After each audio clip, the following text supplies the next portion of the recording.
This is for the Go of 4.5, and it's solving a system of equations using substitution. We did a few examples like this in the Go of 4.4. We're now going to do some substitution problems that are a little bit more complicated. So here is example 1. Solve. Again, remember those curly brackets to indicate that we're solving these two equations together. Y equals 3x plus 1 and 2x minus 4y equals 16. Now in this equation, we are given that y is alone in this very first equation, which means I can rewrite the second equation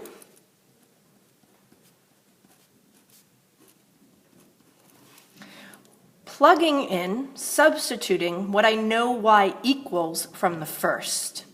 You'll see that the first thing I did here was that I copied my 2x, my minus 4, and instead of writing y, I put a big parentheses. Still have my equal sign, still have my 16. This allows me to remember that I want to plug into this location, not y, but what I know y equals. And that's right up here. Y equals 3x plus 1. And now we solve this problem as we have solved all one variable equations. So 2x minus 12x minus plus negative 4 equals 16. We just did distribution, negative 4 times 3x, negative 4 times positive 1. And now I'm going to combine like terms. Just for ease, I'm going to rewrite this as minus 4 equals 16. I am then going to add 4 to both sides. Gets me negative 10x equals 20. And then divide both sides by negative 10, which gets me x equals negative 2. Now remember, if I graphed these two equations, they would graph as lines.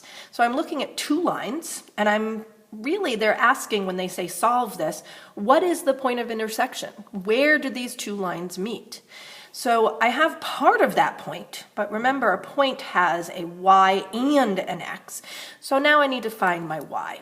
And I'm going to do that by using my first equation, since it already says y equals. And now that I know what x is, I can plug that in for x in my equation. And then I simplify. And then I can write my answer as a point. X, comma, y. Second example, solve x equals 1/2 y plus 5 and 4x plus 7y equals 2. In this equation, I'm told what x is.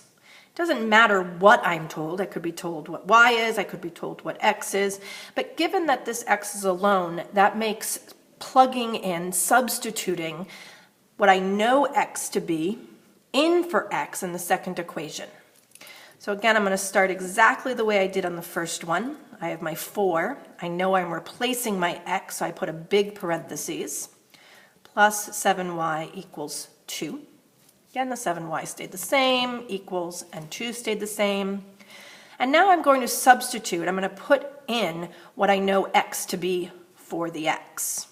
So that is 1/2 y plus 5. I am then going to distribute. When I distribute 4 to 1/2, I'm multiplying, so I'm doing 1/2 of 4, which is 2y, plus 4 times 5, 20, plus 7y equals 2. I combine like terms, and then I'm going to continue to solve. So now I subtract 20 on both sides, gets me 9y equals negative 18. I divide both sides by 9. This gets me y equals negative 2.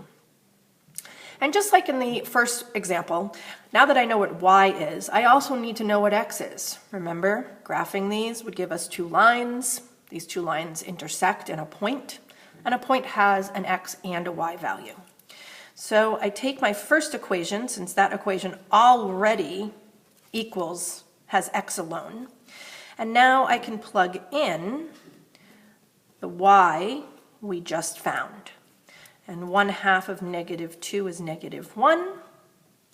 So x equals 4. And again, I write my final answer as a point x, comma, y.